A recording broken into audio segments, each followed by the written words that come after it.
have such sights to show you.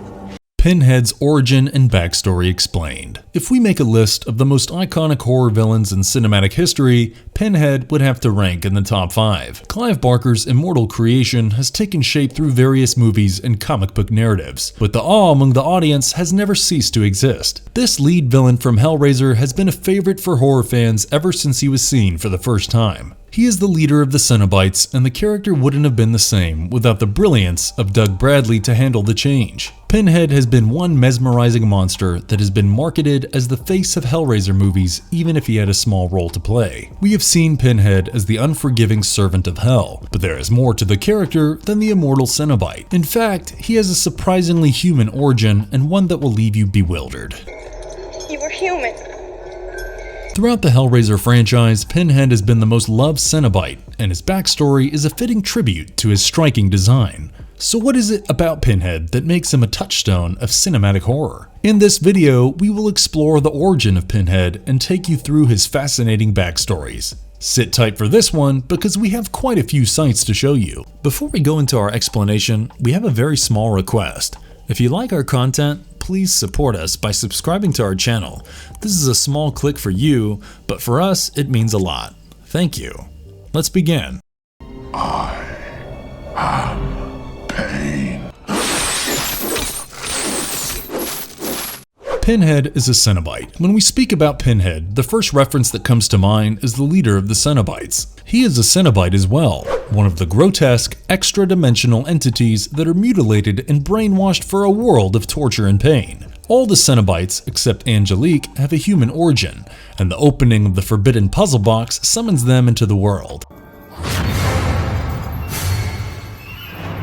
Every time someone solves one of these puzzle boxes, a group of Cenobites is summoned, and the fate of the person depends on whether or not he is worthy of becoming a Cenobite. In case he is not, he will be taken to be tortured for all eternity in hell, or he will be slaughtered right then. If he is worthy, then he would be taken to hell and altered through mutilations and other terrible procedures. The blood would be replaced by a blue fluid, and the person would cease to have any memory of his past life. What emerges from this twisted process is a demented entity that takes pleasure in torture and pain. Pinhead is one of these Cenobites, and even he is bound to the rules of the puzzle boxes. He is a trusted soldier of Leviathan, and he acts according to the set rules. There have been brief instances where he tried to break free of the bondage, but it didn't last very long.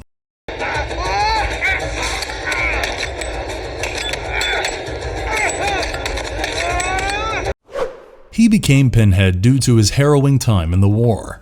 If every Cenobite has a human origin, so does Pinhead. Before becoming the maniacal, bloodthirsty, hellish creature, Pinhead used to have a normal human life. This is indicated in Hellbound Hellraiser 2, when one of his old photographs gives him a few flashbacks of his former life. He was a British guy named Elliot Spencer, and he served his country during the First World War. He became a captain in the British Expeditionary Forces, and his time in the war left him scarred. In one of the battles, he witnessed over 60,000 British troops killed or injured, and the gruesome deaths took a toll on his mental stability. Watching his fellow brothers in arms die such horrible deaths made him question humanity altogether. This is when his faith can no longer stand the test of the morbid reality, and he starts believing that God has failed humans. While dealing with his post-traumatic stress, Spencer wanders the world, indulging in a hedonistic lifestyle. Finally, he comes across the Lament configuration in British India. This is the awakening that makes him understand the true pleasures of pain and suffering. He summoned the Cenobites and joined their ranks, soon becoming a powerful leader. He no longer had any recollection of his human life, and he started to believe that he had always been a demonic force.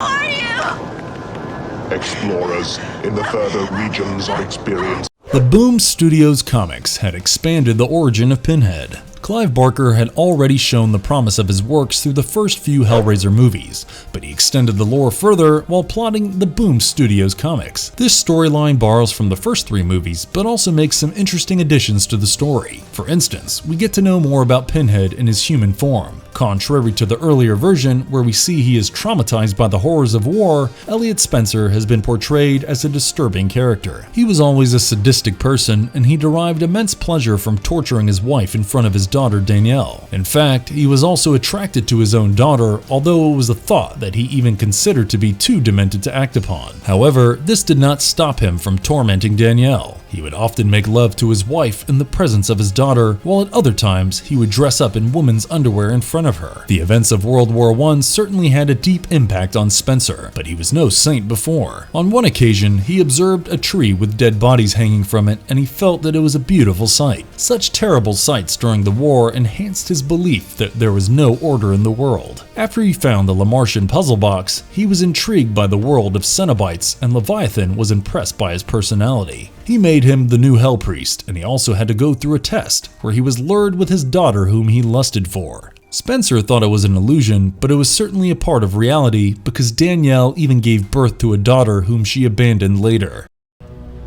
I am forever. Pinhead as an Aztec god. There have been many versions of Pinhead's past life, and the first two films did no more than projecting him as a faceless demon. However, the second film did drop a few hints about his human origin, and the 1993 comic series shed some more light on the monster's past life. According to this miniseries, Pinhead is simply the reincarnation of an ancient deity. It suggests that Pinhead is the new face of the Aztec god Xipe-Totec. This was an agricultural god, but there is an element of pain associated with his practices. He would flay himself to feed humanity, and he performed actions like peeling his skin off to reveal a golden body under the skin. The Aztec god, according to his followers, had an appetite for violence and thrived upon human sacrifices just like the Cenobites did. They also credit Xipe-Totec with the invention of the concept of war, just so that it could be a tool for humans perishing all the time. I am the way. Pinhead and his uncomfortable piercings. You would think that Clive Barker had his way with the character of Pinhead, but that wasn't the case. The creator had an idea of showing Pinhead with a body full of piercings. This was rejected by the others involved in the making because they felt that it would take much of the terror out of his character. In fact, Barker had imagined a version of Pinhead that would have a piercing below the navel. It was supposed to indicate that he had genital piercings as well, but that aspect of Pinhead's character did not quite turn out as planned.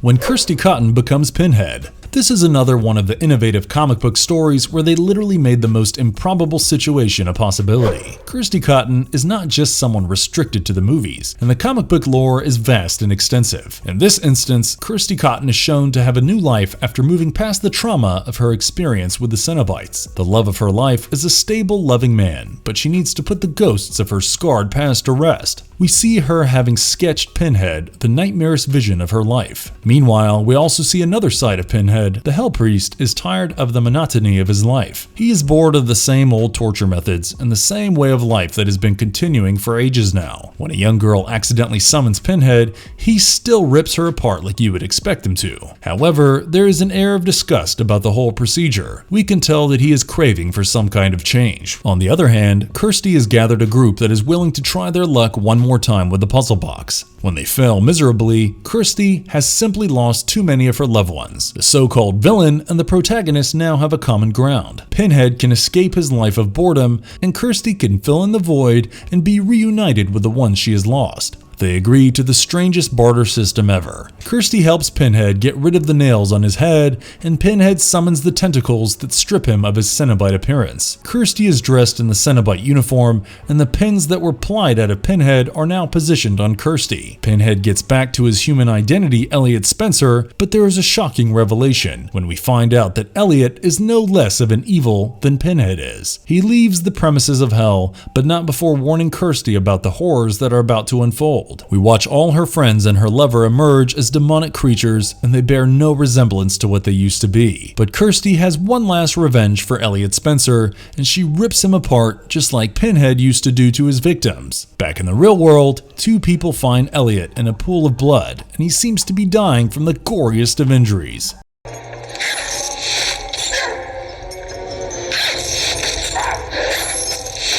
So how powerful is Pinhead? The Hell Priest is certainly one of the most powerful horror villains of all time, but how does he compare against the likes of other horror icons? Well, according to Doug Bradley, Pinhead is much stronger than Michael Myers and Jason Voorhees, and that is saying something. His supernatural strengths and incredible methods of attacking with hooks and chains make him a dreaded force, one that mutilates his victims and tears them apart. The chain functions according to his whims and fancies, and they can even change their shape according to his desires. For someone someone who enjoys pain, you could imagine that Pinhead is tough to defeat. A gunshot or direct assault will merely be a pinprick that he derives pleasure from. Pinhead has the ability to create new Cenobites from dead and living victims, and this means that he could always expand his forces. However, Pinhead also has his limitations. All his activities on the physical world are limited to him being surrounded by the Lament configuration. Unless the puzzle box is solved, he has no role to play in the world. He does have to abide by the rules set, and we have seen instances where he stops the other Cenobites from torturing a girl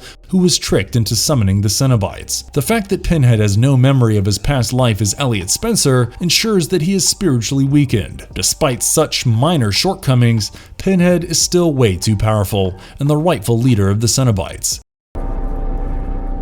Banishment. Exile. Back to the mortal world.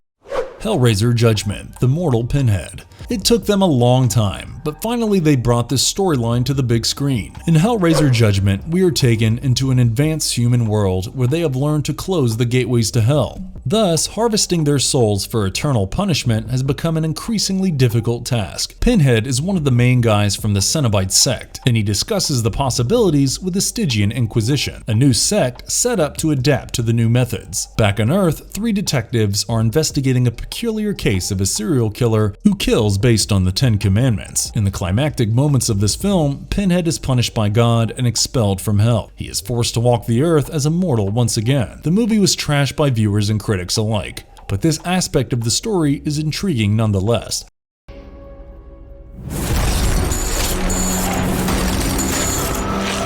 Hellraiser 11, The Plans Revealed. So far, we have had 10 films in the Hellraiser franchise, with Gary J. Tunnicliffe's Hellraiser Judgment being the last entry. He had plans for a sequel to this movie, and he gave away what he had in mind for Hellraiser 11. In case you haven't watched Hellraiser Judgment, the movie deepens the lore of the Cenobites and portrays them as one of the many factions of Hell's forces. The movie ends with Pinhead losing his pins, powers, and title. He walks the earth as a mortal once again, and the sequel would have focused on human Pinhead. There would obviously have to be someone who would fill in Pinhead's shoes as the leader of the Cenobites. In the meantime, there would be plots and plans to get Pinhead back to his rightful position. In the middle of his crisis would be an innocent family who would be tricked into these circumstances. What seems to be an interesting storyline never became a reality because the #MeToo scandals ruined Dimension Films. Tunnicliffe himself has admitted that despite new projects like a reboot and TV series being planned, it is unlikely that Hellraiser 11 would ever get the green light. While we regret the unfortunate demise of such a genius storyline, we certainly hope that the character of Pinhead can live up to his glory and expectations in the projects to come. And if you liked our content, don't forget to leave a like and subscribe to us if you haven't already. Have a good one and be safe. Thanks everyone.